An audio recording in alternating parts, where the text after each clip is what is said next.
Hi guys, and welcome back to another video. Now today what I'm going to bring you is Season 5 Episode 10 of City Signings. Now just before we get into today's video, if you could drop a like on it. Can we try and hit 70 likes on today's video? That'd be massively appreciated. Subscribe if you are new as well. We are on the road to 5,000 subscribers, trying to hit that by the end of the year. So if you could subscribe, that would be massively appreciated. Get your post notification bell on as well, so you never miss a video of when I upload. But yesterday it was obviously deadline at past midnight. It took us so long to announce his signing. We announced that we have signed Theo Robinson on a one-year deal after he terminated his contract with Port Vale. There's been a lot of negativity, shall we say, around this signing, but I think pretty much whoever we signed was always going to get that sort of criticism, because whoever we seem to sign on deadline day seems to just get a lot of stick from our fans. I don't really know why, but I can see why if you look at his goal record. Port Vale fans as well, it's never good to see fans of the club that he's come from like laughing and being happy that he's off the wage bill. I know he was training with their under 18s since January. I think they deregistered him from the squad so they could register Curtis Guthrie, which is why I think so many fans are so like, oh, it's a bit of a panic signing, whatever. But make sure to drop a like on today's video, subscribe if you are new as well, and let's get into talking about our final bit of business for the summer 2021 transfer window. So at 10:46 PM last night, Port Vale tweeted saying Theo Robinson has left the club following the mutual termination of his contract, subject to EFL and FA ratification. All the best, Theo. And then officially it got announced at 12:15 this morning, technically, so 15 minutes after midnight. Bradford City tweeted saying, breaking news, we are delighted to announce the deadline day signing of striker Theo Robinson. Bantam's complete Robinson deadline day capture. The experienced frontman arrives at the Utility Energy Stadium on a deal until the end of the 2021-22 season, following the cancellation of his contract at Port Vale. A former Jamaican international, Robinson graduated from Watford's academy in 2006 before going on to achieve promotion from Sky Bet League 2 with Hereford in 2008. The 32-year-old has turned out with the likes of Huddersfield Town, Derby County and Doncaster Rovers. Robinson said, I am really excited to be joining Bradford City and look forward to the challenges ahead. I am a hard-working player who gives my all for the team. The manager has shown great faith in me, so it's now up to me to repay him with performances on the pitch. I will thrive in front of a large crowd, so cannot wait to perform in front of a full Valley parade. This club belongs in a higher division and I want to be a part of the journey going forward. Bantam's boss Derek Adams said, we are pleased to have been able to welcome Theo into our squad ahead of this evening's transfer deadline. It has been no secret we wanted and needed another striker through the door before the window closed, and we are more than confident in Theo's ability. He's a powerful, experienced striker with a keen eye for goal who has found the net at this level and above throughout his career. We'll touch on a little bit more on that in a second. We're looking forward to having him around the rest of the squad and seeing him play in Bradford City colours.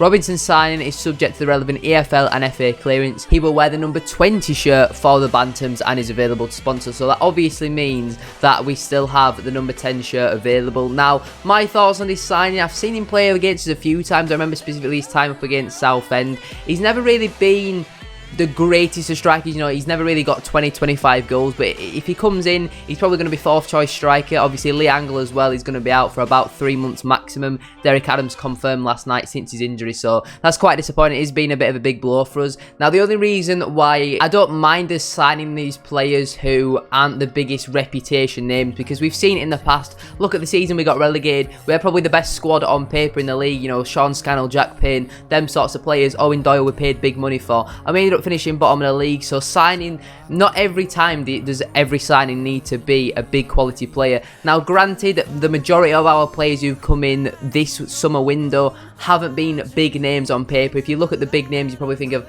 Abo Issa, probably Alex Gilead might be up there as well, potentially Jan Songo. But if you look at the players like Lee Angle, like Keelan Lavery, the fans of the teams that they came from were pretty much happy to see them go and said they weren't the greatest of players. So, and they've not done bad for us, you know. We've not really seen much of Lavery. Came on last night for about half an hour, 40 minutes, something like that. Didn't really do much. Had some nice link-up play at times, but wasn't really on the same wavelength as some of the other players. I think if you rank the strikers in order, it's probably Cook Angle, Lavery and Robinson. We've obviously not seen Robinson play, so we can't really judge him too much. That is something that always seems to happen. Whether we sign on deadline day usually just gets a load of stick for no reason. Like, granted, 3 goals in 29 or whatever it was for Port Vale last season, it's not the greatest, but Port Vale weren't exactly high flying. Another war in the second half of the season, but the first half of the season they really did struggle. So, you know, it's not the end of the world. He's going to come in. If he comes in and chips in with 5 goals this season, he's probably not going to play much. He'll probably get 10-15 appearances. If he does well, he'll get a contract next season,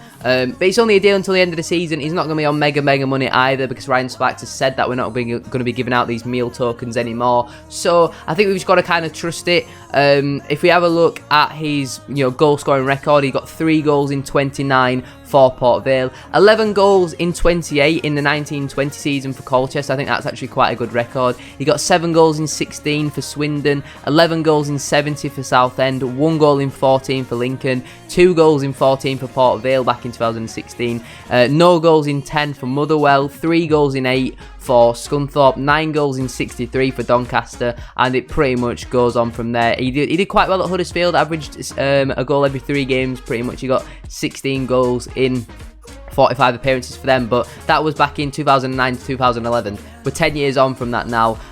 He's only got into double figures twice for his clubs since he left Derby, to be honest with you, and he was with Southend for 3 seasons. He played 70 games for them to get them 11 goals. So I think his best spell probably was at Colchester, where he got 11 goals in 28 games. So he'll be looking to not revitalise his career. He's 32 now, but he's going to look to, you know, at that age, he's coming to the end of his career. He's going to want to play as many games as possible. So he's going to have to work hard. He's going to have to try and get back into that team.